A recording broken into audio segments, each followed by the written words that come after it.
सारगाछी की स्मृतियाँ 135 अंक। स्वामी सुहितानंद। सेवक, इस समय ध्यान कर रहे हैं? महाराज, क्या ध्यान करूँगा? मैंने माँ को देखा है, महाराज को देखा है, लाटू महाराज, महापुरुष महाराज, शरद महाराज, हरि महाराज, इन सबको देखा है। उन लोगों की बातों का चिंतन करता हूँ। दूसरा क्या ध्यान करूँगा? इसी का नाम तो है रामकृष्ण चिंतन।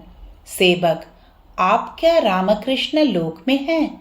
हाँ, इसके अतिरिक्त अन्यत्र कहाँ हूँ? सेवक, श्री रामकृष्ण को छोड़कर आपका अन्य कोई चिंतन होता है? महाराज, नहीं, इनके अतिरिक्त अन्य क्या चिंतन करूँगा? सेवक, देह त्याग करने के लिए इतने व्यग्र क्यों है? महाराज, यह देखो ना, अचानक खुजली रोग हो गया।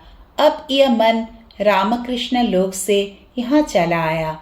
इससे बड़ा कष्ट होता है। फिर देखता हूँ कि अनायासी ही कष्ट पा रहा हूँ, कोई प्रयोजन नहीं है। सेवक, आप शरीर को पृथक देखते हैं? महाराज, नहीं, ठीक नहीं देखता, फिर भी समझता हूँ।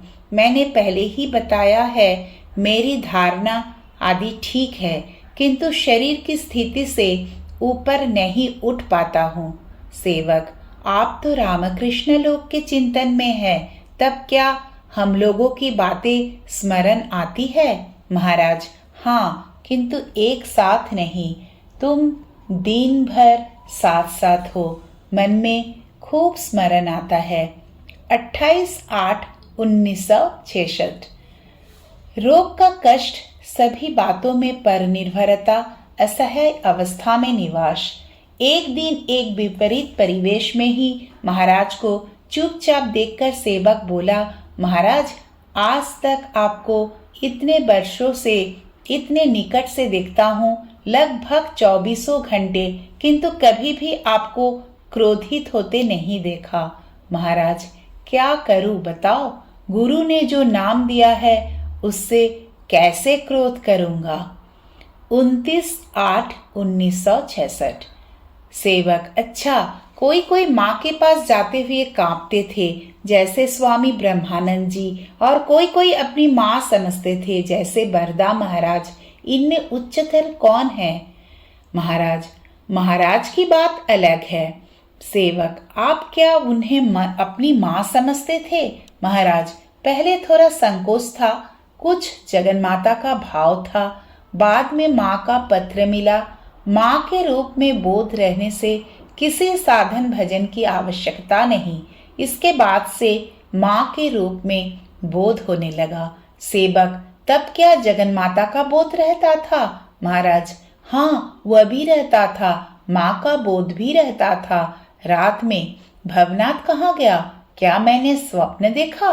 कुछ देर बाद ही मैं कहाँ सोया हूँ? ठाकुर के मंदिर में, वही जो बरामदा दिख रहा है। सेवक, महाराज, क्या आप स्वप्न देख रहे हैं? महाराज, वैसा ही हो सकता है। देखो, 1909 से वचनामृत पढ़ रहा हूँ, अभी भी ठीक से समझ नहीं सकता, धारणा नहीं होती, बस पढ़ता जाता हूँ। माँ की बातों में जीवन की सभी समस्याओं का समाधान पाओगे। हमारे लिए माँ की बातें ही सर्वोत्तम मार्गदर्शक है।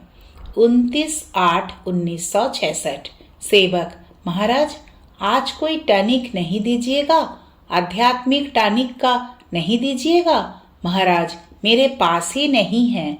सेवक, आप जो सोचते हैं उसे ही कह देने से हमारा टॉनिक का काम होगा। महाराज, मैं अभी बात नहीं कर सकूंगा। सेवक, माँ ने कहा था ना, इतनी बात कहने से ही तो दवा जैसे कुछ दे सकते हैं। यह तो वैसा ही हुआ।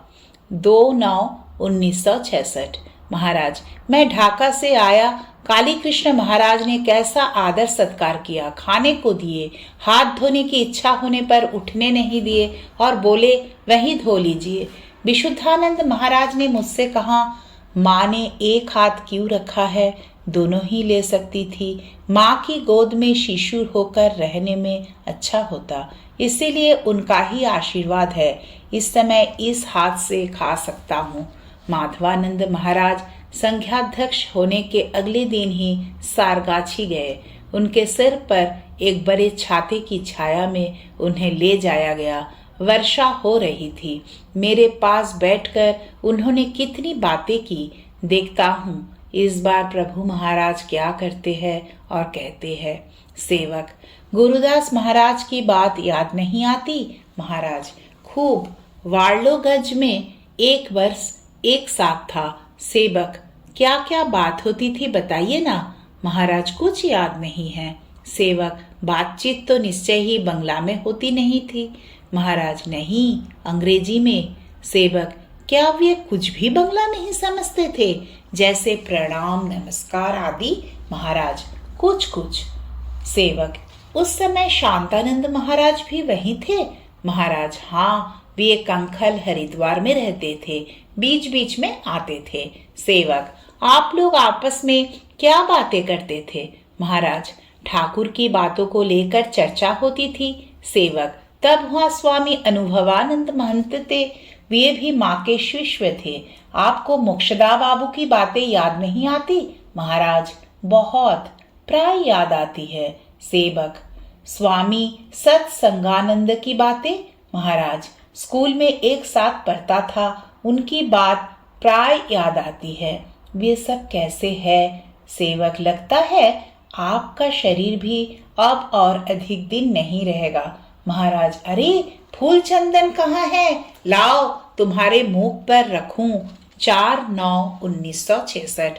महाराज, मनुष्य भगवान को पाने के लिए साधु बनता है, जगत के उद्धार के लिए नहीं। कार्यों से बीच बीच में पृथक नहीं होने पर महंत को भी आसक्ति आ सकती है। इसीलिए विशुद्धानंद महाराज ने अनुकूल महाराज से कहा था, 1 मास सब कार्य छोड़कर भाग आओ, जयराम बाटी में परे रहो, सब काम ठीक से चलेगा। सेवक, जैसा आपने स्वानुभवानंद को कहा, रामकृष्ण सत्य है, रामकृष्ण मिशन मिथ्या है, रामकृष्ण सत्य है, रामकृष्ण संघ मिथ्या है। महाराज, निश्चय ही, किंतु क्या करोगे? कर्मों का उत्तरदायित्व, इतना बड़ा दायित्व। हरि हरि बोलो, जय राम कृष्ण बोलो। क्रमशः